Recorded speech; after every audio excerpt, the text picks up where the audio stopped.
In today's Nonsense Wars video, we look at one more rebuilt model.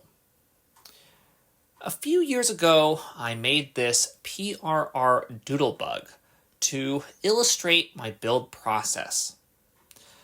That series was not very popular, and I felt like it did not do the finished product justice. I wanted to make a new video to just go over the model, but along the way I realized how to fix something I really disliked, which ultimately prompted a whole new revision. Doodlebugs were self-propelled rail cars, typically used for branch line service in the first half of the 20th century. They usually had passenger and baggage compartments in a single unit, along with the cab and motor. The PRR had several classes of these, and in fact, they sometimes pulled a coach like a P-54. The model itself contains just under 1,000 parts and measures 44 centimeters in length. I thought the original version already looked pretty good, and I hardly made any edits to the exterior, only changing the side end windows to snot and pulling the bogie frames inward by a plate. But what about the thing I really disliked? Before, the gently sloped end faces connected to the body with single hinge plates, and they would subsequently sag and or flop around. I could not add a second hinge to each panel due to space constraints, until now. The original build had a lot of extra structure to support my failed flywheel experiment, and removing said structure gave me room to add another hinge to each end face.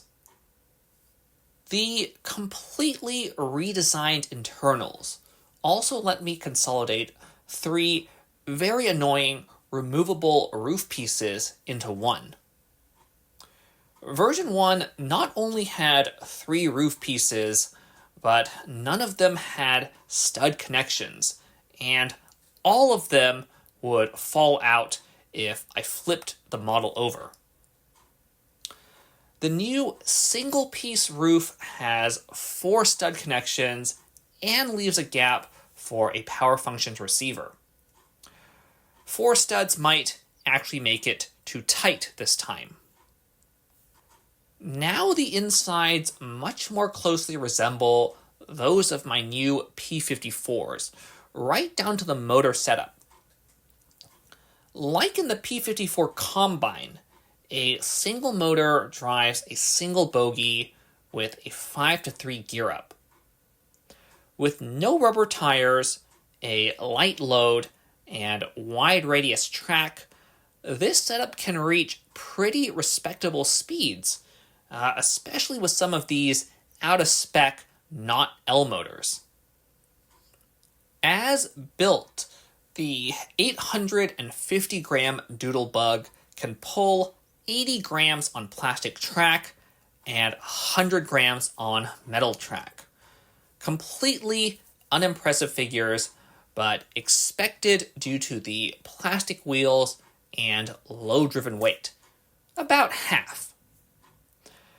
I think I would struggle to get much more out of a torque optimized configuration, and that would miss the point of the prototype anyway. Of course, alternate drivetrains still work.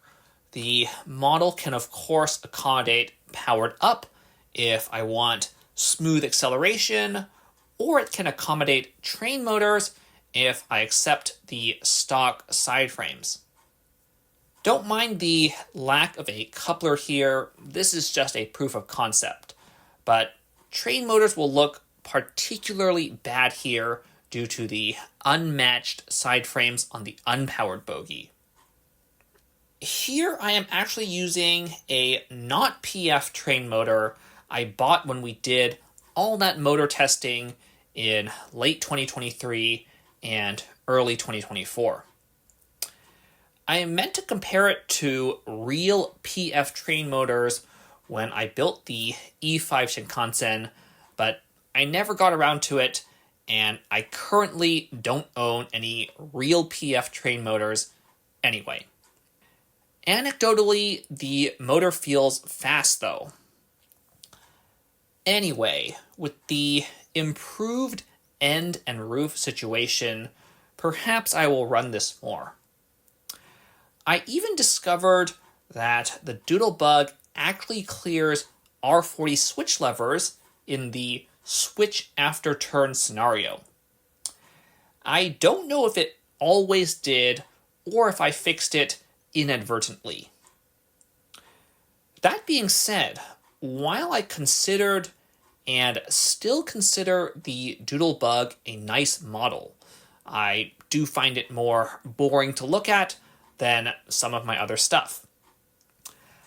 On that note, this is the end of the video. Please consider subscribing if you like what we do, and have a nice day.